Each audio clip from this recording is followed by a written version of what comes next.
আমার বিয়ে হয়েছে ৫টা বছর চলে যাচ্ছে, অথচ এই ৫ বছরে আমার বোন, আমার আপন বোন আমার বাসায় একবারও আসেনি। আজকেই আসবে প্রথমবারের মতো। সো হ্যালো এভরিওয়ান, আসসালামু আলাইকুম। ওয়েলকাম জানাচ্ছি আপনাদের আমার নতুন একটা ডেইলি ব্লগে। একটা বোনের বাসায় যখন আরেকটা বোন আসে, তারপরে বিয়ের পরে প্রথমবারের মতো তার বাসায় যদি আসে, তাহলে তো সেই বোন অনেক বেশি খুশি হয়ে যায়। আমার বোন বাসায় আসবে, আমি যখন রাতেই শুনি, আমি রাতেই ওদের রুমটা সুন্দর করে গুছিয়ে রাখছিলাম। মায়ের পরে একটা বোনের স্থান, যাদের মা নেই, বড় যাদের বোন আছে তারাই কিন্তু মায়ের ভূমিকা পালন করে। একটা বোন আর একটা বোনের সম্পর্ক কত মধুর, যাদের বোন আছে তারাই অবশ্য জানে। সুখ দুঃখ কষ্ট যেখানে সবকিছু শেয়ার করা যায় একদম মন খুলে, বোন হচ্ছে দ্বিতীয় মা। তো এখানে আমি কিন্তু জানালার পর্দাও চেঞ্জ করে নিচ্ছিলাম, প্রথমবারের মতো আসবে বলে কথা। বিছানায় সুন্দর একটা সাদা কালার বেডশিট পেরেছি, তারপরে আমি ম্যাচিং করে জানালার পর্দাও লাগিয়েছি। সকালবেলা ঘুম থেকে উঠে আমি আমার বেডরুমের বিছানাটাও চেঞ্জ করে নিলাম। আমার বোন এসে যে রুমে থাকবে ওই রুমের বিছানা চাদর পেরেছি সাদা, এর জন্য হচ্ছে জানালার পর্দাও ওই কালারই লাগিয়েছি ম্যাচিং করে আর কি।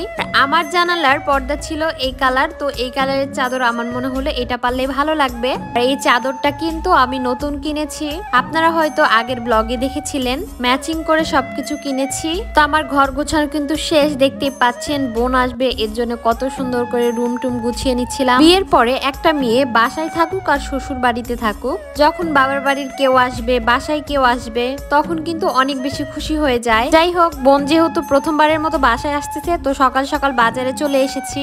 আমার বোনের যে যে মাছ পছন্দ আমি সেই মাছগুলোই কিনবো আজকে। তো প্রথমে ভাবছিলাম ইলিশ মাছ কিনবো, কিন্তু ইলিশ মাছের যে দাম, তারপরেও আমরা দুটো ইলিশ মাছ নিব এখানে সুন্দর দেখে। আর আজকে কিন্তু বাজারে আপনাদের ভাইয়াও সাথে এসেছে, তো আমরা দুজন দেখছিলাম কোন ইলিশগুলো ভালো হবে। আমার বোনের সবচেয়ে পছন্দের মাছ হচ্ছে ইলিশ মাছ আর চিংড়ি মাছ। শুধু যে আমার বোন আর আমাদের পছন্দ সেটা না, কিন্তু ইলিশ মাছ যেহেতু জাতীয় মাছ সবারই পছন্দ, কিন্তু ইলিশ মাছের যে দাম আসলে সবাই খেতে পারে না সব সময়। যাই হোক, ইলিশ মাছ কেনা শেষ করে চলে এসেছি চিংড়ি মাছ কিনতে। তো চিংড়ি মাছ কিনতে কিনতে আবার ছোট মাছ কিনলাম অনেক প্রকারের। আমার বাচ্চার জন্য এই যে ঘাইরা মাছ নিলাম। মাছ কেনা শেষ করে একটু গুঁড়ো নিয়ে নিলাম, যেহেতু পিঠা বানাবো। বোন আসতেছে বলে কথা, আর এখন তো শীতের দিন, পিঠা তো বানাতেই হবে। শীত মানেই তো পিঠা পুলি খাওয়ার ধুম। গুড় টুর কেনা শেষ করে চলে এসেছি কাঁচা বাজারে। আমার বোন আসবে, এতে কিন্তু আপনাদের ভাইয়াও অনেক বেশি খুশি। দেখেন কত সুন্দর করে সবজিগুলো বেছে বেছে দিচ্ছিল। কাঁচা সবজি এখানে যা যা দরকার ছিল সেগুলোও নিয়ে নিলাম। এটা কিন্তু মহস্থান বাজার, তো মহস্থান বাজারে কিন্তু কাঁচা সবজি অনেক বেশি ভালো।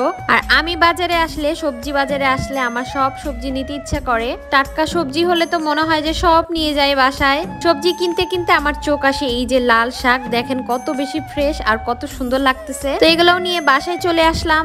অনেকে আমাকে বলেছিলেন, আপু তুমি এই বেতের টুলটা কোথা থেকে নিয়েছো? আমি এই বেতের টুলটা নিয়েছি গৃহগল্প পেজ থেকে। এই টুলে বসে অনেক বেশি ভালো লাগছিল আমার। শীতের সকালে বেলকনিতে বসে এরকম টুলে সুন্দর মিষ্টি রোদ খাবেন, সাথে দুধ চা হবে গরম গরম, অনেক বেশি ভালো লাগতেছিল। আমি আমার বেলকনির জন্যই নিয়েছি, রোদে বসে থাকবো আর অনেক বেশি ভালো লাগবে। রোদ খাইতে খাইতে আমার বাচ্চাও চলে আসলো, তো বাচ্চার সাথে একটু মজা করলাম। বাচ্চাকে রেখে যেহেতু বাজারে গিয়েছিলাম, তো বাজার থেকে এসে একটু আমি রোদে বসে রোদ খাচ্ছিলাম, কারণ আমার শীতের দিনে মিষ্টি মিষ্টি রোদে বসে থাকতে ভালো লাগে। যাই হোক, আজকের এই ভিডিও এ পর্যন্তই। পরবর্তী ভিডিওতে বাকি অংশ শেয়ার করবো। সবাই ভালো থাকবেন, সুস্থ থাকবেন, আল্লাহ হাফেজ।